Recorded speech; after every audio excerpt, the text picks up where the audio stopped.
आज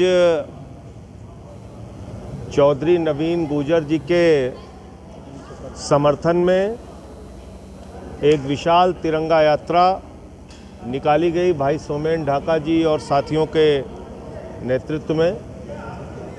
और आपने देखा कि कितना बड़ा जन समर्थन बागपत की जनता ने आम आदमी पार्टी को दिया है।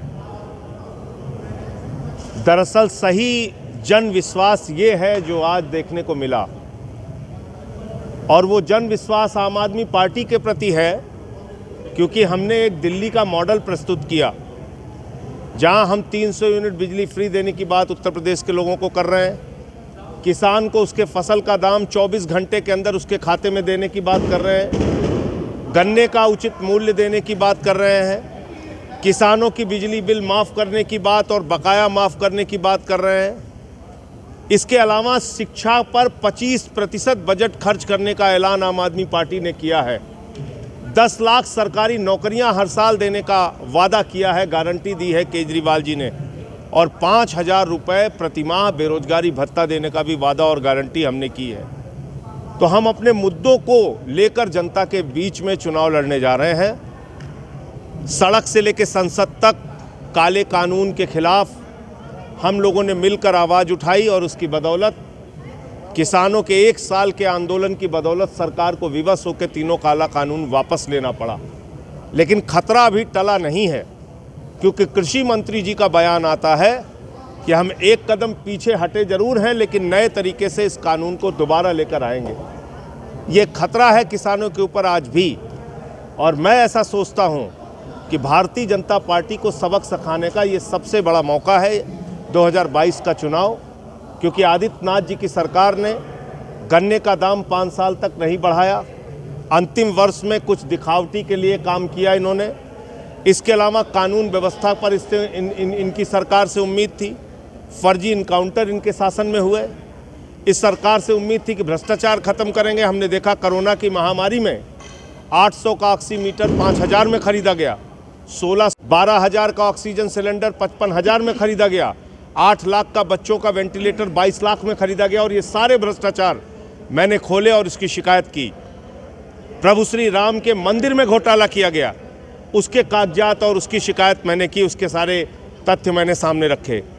तो ये सरकार कोरोना की महामारी में भी पूरी तरीके से फेल साबित हुई। हमने देखा नदी के घाट पर लाशें सड़ी हुई मिली, लेकिन सरकार की प्राथमिकता, ये लोग ऐसी सरकार चला रहे हैं जिसमें इनकी प्राथमिकता गांव-गांव में शमशान बनाने की है। और आम आदमी पार्टी और अरविंद केजरीवाल एक ऐसा मॉडल लेके आ रहे हैं जिसमें हम शिक्षा, स्वास्थ्य, बिजली, पानी की बात कर रहे हैं। नवीन गुर्जर जी के समर्थन में यहाँ की जनता आगे आएगी और अपना आशीर्वाद और वोट देगी और इनको यहाँ से जिताएगी, ऐसी मेरी पूरी उम्मीद है। भाई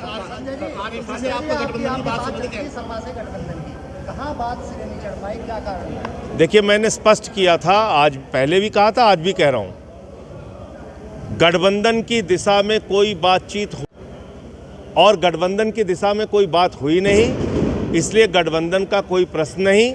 403 सीटों पे आम आदमी पार्टी चुनाव लड़ेगी। तो इसलिए केंद्रीय मंत्री भूपेंद्र सिंह का बयान आया है कि ओवैसी भी जब भाजपा जीत जाएगी चुनाव पहनेगी, इस बारे में क्या करें आप?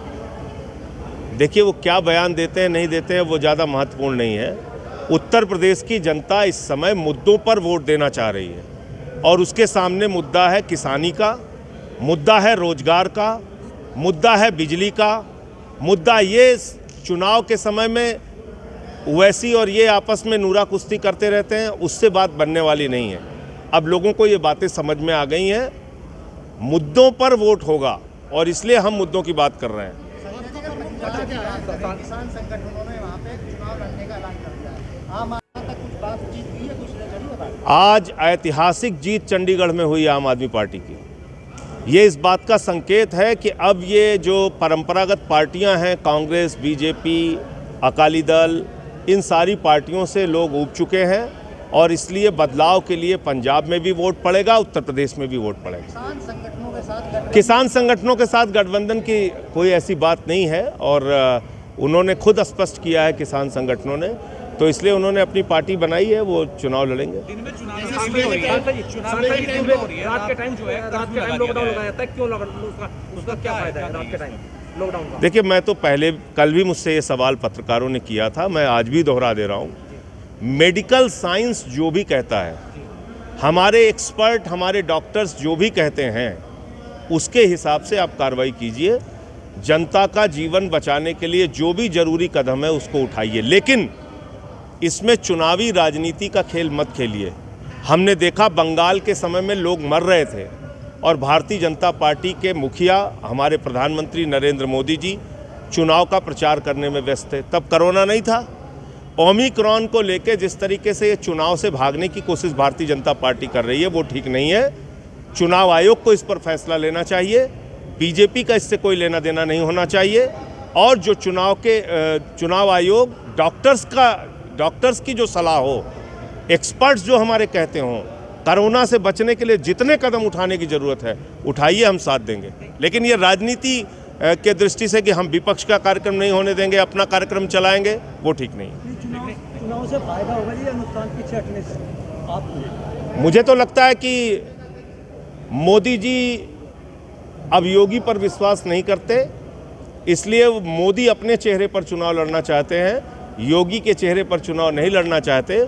और इसीलिए उत्तर प्रदेश का चुनाव वो राष्ट्रपति शासन में कराना चाहते हैं कि योगी मुख्यमंत्री ना रह जाएं, यहाँ पर राष्ट्रपति शासन लगा हो और चुनाव मोदी के चेहरे पर हो।